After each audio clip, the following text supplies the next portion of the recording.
Hello বন্ধুরা, আজকের ভিডিওটা হচ্ছে যে ডিজিটাল সিগনেচারটা হয়। তোমরা দেখতেই পাচ্ছ এই যে ডিজিটাল সিগনেচার, এই সিগনেচারের উপরে। তো তোমরা যদি চাও যে তোমাদের সিগনেচারটাকে ডিজিটাল সিগনেচারে কনভার্ট করবে, তো তোমরা করতে পারো। তো ডিজিটাল সিগনেচারে কনভার্ট করতে হলে তোমাদের কিভাবে করতে হবে তোমরা দেখতেই পাচ্ছ। এখানে আমি একটা ডিজিটাল সিগনেচার রেডি করে রেখেছি, যেটা তোমাদের দেখানোর জন্য। তো তোমরা এখানে দেখতেই পাচ্ছ এই ডিজিটাল সিগনেচারটাকে তোমরা যে কোনো জায়গায় যে কোনোভাবে ইউজ করতে পারো। তো চলো দেখে নিই বন্ধুরা কিভাবে আমরা ডিজিটাল সিগনেচারটা করব। বন্ধুরা, ভিডিওটা যদি ভালো লেগে থাকে তাহলে শেয়ার করে দিও এবং সাবস্ক্রাইব করে দিও চ্যানেলটা। তো তোমরা দেখতেই পাচ্ছ এখানে একটা সাদা কাগজে যে সিগনেচার লেখা আছে, সাদা কাগজে তোমরা তোমাদের সিগনেচারটা করতে পারো। আমি এটা একটা যে কোনো একটা সিগনেচার নিয়েছি। তো এখানে আসার পরে তোমাদেরকে বন্ধুরা এখানে আসতে হবে। এখানে আসার পরে তোমরা দেখতেই পাচ্ছ যে এখানে অনেকগুলো অপশন দেওয়া আছে। এর মধ্যে তোমাদেরকে আসতে হবে এই কার্ভস বলে যে অপশনটা লেখা আছে এখানে।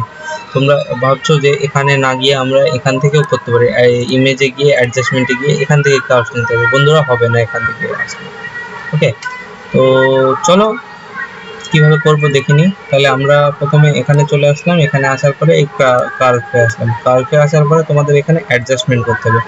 ইনপুট আউটপুট অ্যাডজাস্টমেন্ট করে নেবে তোমাদের ইচ্ছা মতো। তোমরা এখান থেকে অ্যাডজাস্টমেন্ট করে নেওয়ার পরে তোমরা চলে আসবে চ্যানেল সেকশনে। চ্যানেল সেকশনে আসার পরে এখানে যে RGB লেখা আছে, এই RGBর উপরে ক্লিক করবে। পরপর চারটে মানে RGB দিয়ে পরপর চারটে সিলেক্ট হয়ে যাবে। তো এখানে সিলেক্ট হওয়ার পরে তোমরা চলে আসবে এই যে সিলেকশন টুলটা দেওয়া আছে, এই সিলেকশন টুলে। তো তোমরা দেখতে পাচ্ছ সিলেকশন টুলে যে আমরা ক্লিক করেছি অমনি সিলেক্ট হয়ে গেছে পুরো আমাদের এরিয়াটা। তো এখানে আমাদের পুরো এরিয়াটা দরকার নেই, আমাদের শুধু দরকার সিগনেচারটা। তো এখান থেকে আমরা এটাকে ইনভার্স করে নেব। ইনভার্স তুমি Ctrl+I দিয়েও করতে পারো। তো এখান থেকে আমরা ইনভার্স করে নিলাম। ইনভার্স করার পরে বন্ধুরা কি করবো, ইনভার্স করার পরে তোমাদের চলে আসতে হবে এই প্যাথ লেয়ারে। প্যাথ লেয়ারে আসার পরে এখান থেকে আমরা এটাকে সিলেকশন করব। তো এই যে সিলেকশন টুলটা দেখতে পাচ্ছ, এই সিলেকশনে ক্লিক করার পরে দেখতেই পাচ্ছ যে পুরো সিগনেচারটা সিলেক্ট হয়ে গেছে। সিলেক্ট হওয়ার পরে তোমাদেরকে চলে আসতে হবে আবার লেয়ার অপশানে। লেয়ার প্যানেলে আসার পরে তোমাদের এখান থেকে যে কোনো একটা সলিড কালার নিয়ে নিতে হবে।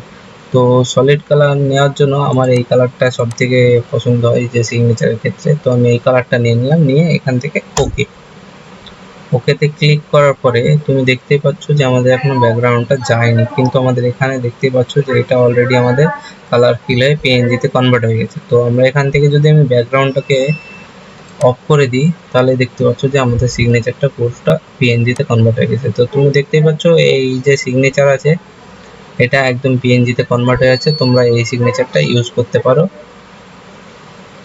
যে কোনো জায়গায়।